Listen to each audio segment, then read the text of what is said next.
फिर क्या बताते हैं कि नर नारायण देह पातू फिर 84 जाही। परमात्मा जैसा शरीर मनुष्य का आपको मिला है, परमात्मा का ऐसा ही मनुष्य सदृश शरीर है, इसलिए परमेश्वर को भी पुरुष कहते हैं, और उस पुरुष ने मनुष्य को अपना शरीर दिया है तो मनुष्य को भी पुरुष बोलते हैं।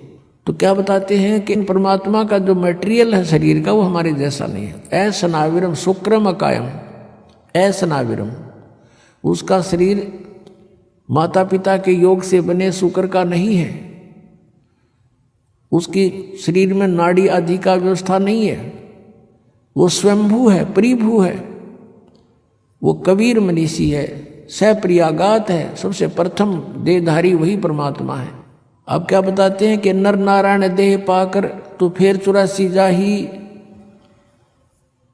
कुल परिवार तेरा सकल कबीला मसलत एक ठराई, बांध पिंजड़ी आगे धर लिया मरगट को ले जाही।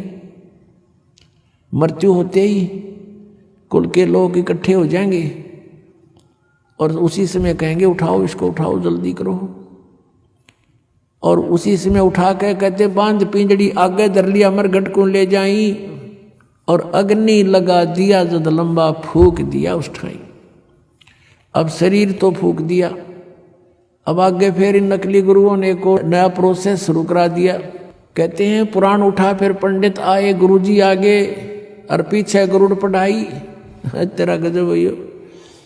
परमात्मा कहते हैं जो मरने वाला मर गया, और अब उसके उपलक्ष्य में गरुड़ का पाठ करा रहे हो तुम।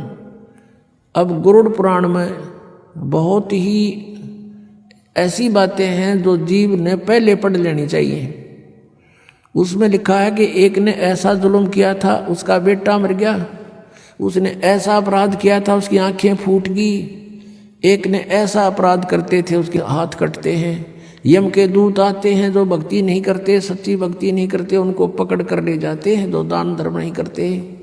और आगे क्या देखते हैं कि ऐसी गर्म जमीन के ऊपर से ले जाते हैं नंगे पैरों उसको। आगे जो शुभ कर्मी प्राणी हैं वो भंडारा छक रहे होते हैं, खीर खांड हलवे उनके लड्डू जलेबी खा रहे होते हैं, और वो कर्महीन प्राणी, भक्तिहीन प्राणी, दानहीन प्राणी वहाँ से जाता है और देखता है, उनको कहता है यम के दूतों से, भगवान के दूतों से कि भाई मुझे भोजन करा दो, मुझे भूख लगी है। वो कहते हैं नहीं, तेरे शुभ कर्म नहीं हैं, चल तुझे भगवान के दरबार में पेश करके तुझे फिर कुटाई करेंगे तेरी।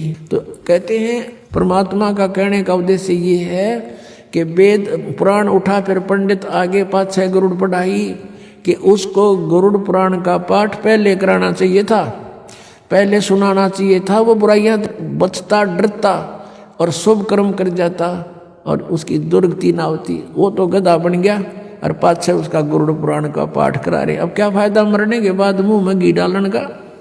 अब क्या बताते हैं कि पुराण उठा फिर पंडित आए, पीछे गरुड़ पढ़ाई, और फिर बताते हैं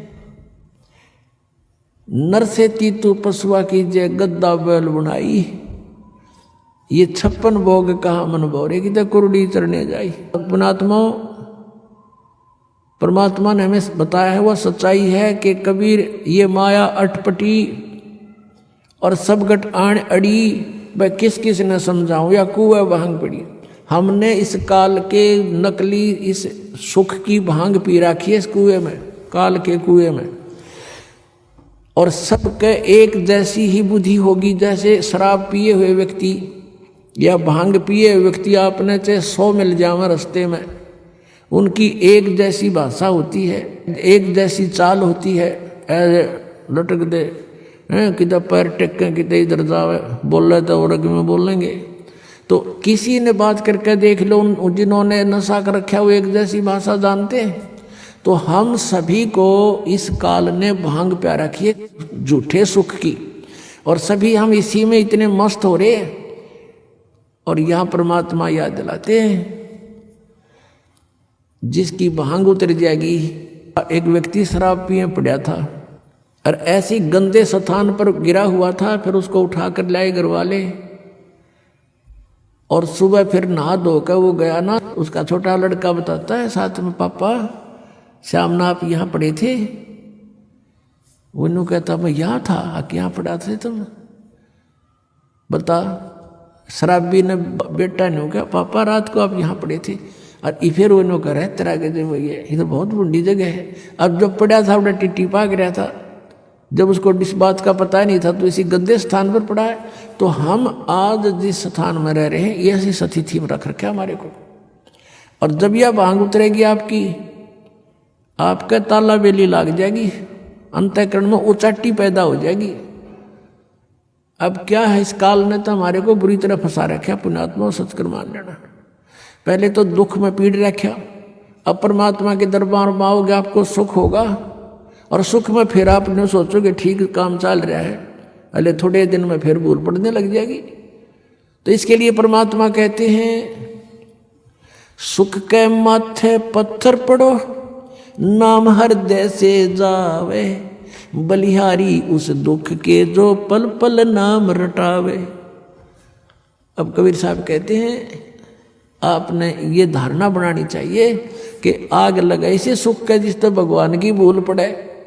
हे भगवान ऐसा सुख भी ना देना जिससे आपकी भूल पड़े, ऐसा दुख भी दिए रखना परमात्मा। धन्य है वो दुख जिससे आप याद आओ, आपके ऊपर कष्ट आए, आपने सब जगह ट्राई की, नहीं बात बनी, आप यहाँ भी ट्राई करने आए हैं कुछ तो। और यहाँ तो यह बात पक्की बनेगी जब मन में आपने सच्चे दिल तो भक्ति की और नाम ले लिया था। मर्यादा रखनी पड़ेगी, तो फिर आपको ये सुख तो होंगे ही होंगे। लेकिन इन